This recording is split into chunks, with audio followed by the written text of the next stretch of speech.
நீ கேட்கின்ற பிள்ளை உனக்கு தருமானா வேண்டுமானால் மன்னன் இல்லாத மணி குழந்தை புருஷன் இல்லாத புத்திரன் கணவன் இல்லாத கண்மணி பாலகன் பாலகனானவர் அல்லவா அம்மா என்ன அந்த பிள்ளை உனக்கு வேண்டுமானால் வேண்டுமானால் காவிரியும் நீராடி சரி கசூரிலிங்கரை சேர்வை செய்து கொண்டு ஆதிபராசக்தியார் அம்பிகையார் பார்வதியானவரே ஆயிரங்கால் மண்டபம் மணி மண்டபம் அந்த ஆயிரங்கால் மணி மண்டபத்தில் தூண்டாத மணிவிளக்கு சுடர்விட்டு ஜோதியாக எரிகின்றது ஆமா எரிந்து கொண்டு இருக்கிறது அல்லவா அந்த மணிவிளக்கு முன்னாலே சரி அடி அம்மா ஏ பார்வதி என்ன என்ன உன்னுடைய மேமுந்தானி திரையெடுத்து முந்தி ஏந்தி இருந்தையானால் கேட்டாயே பிள்ளை அந்த பிள்ளை உனக்கு கணவன் இல்லாத கண்மணி கிடைக்கும் அம்மா என்று சொன்னவுடனே அம்மை பார்வையால் அப்படி பிள்ளை மீது ஆசை கொண்டு சரி மலரை மீது ஆசை கொண்டு ஆமா என் அம்மையான பார்வையால் ஓட்டமும் பெருநாடையா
அந்த சுடரை எங்கோ மதியோடு மணியனைத்தார் பார்வதி உமையாரும் ஈஸ்வரனாய் இறைந்தார் இறந்து வராயா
அப்படி பார்க்கும்போது எப்படி இருக்கிறது? எப்படி காலும் இல்லை கையும் இல்லை, முழு முன்னமாக.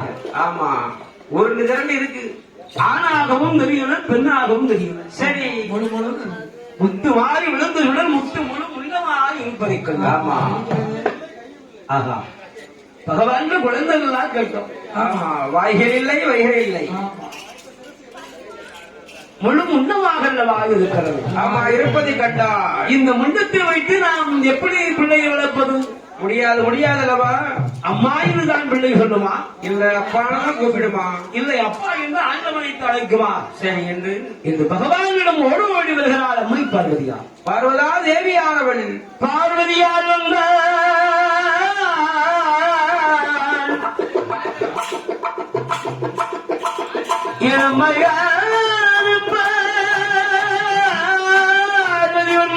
வந்து வந்து என் இறைவா ஆண்டவா,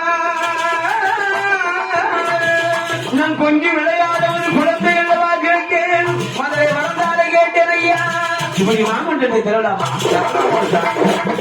இந்த பிள்ளை என்ன அம்மா கொடுமா இல்ல உங்களோட அப்பான்னு அழைக்குமா? இதை வச்சு என்ன செய்ய முடியும்? வேண்டாம். ஆமா, கண்டாரு ஆண்டவன் அம்மா. சரி, பயம் வேண்டாம். ஒன்றுக்கு கொஞ்சாது ஒரு கவலை பட வேண்டாம் அம்மா. உனக்கு குழந்தைதானே வேணும். சக்தி கொடுத்து. சரி, நீ கேட்ட பிள்ளை கணவனே இல்லாத கண்மணி பிறந்து விட்டார். புருஷன் இல்லாத புத்திரன் பிறந்து விட்டாரம்மா. இதை உருவாக்குறது நம்முடைய பெருமை அல்லவா? சரி என்று இந்த ஆண்டவனோட அருளால் யார் அழைக்கிறார்?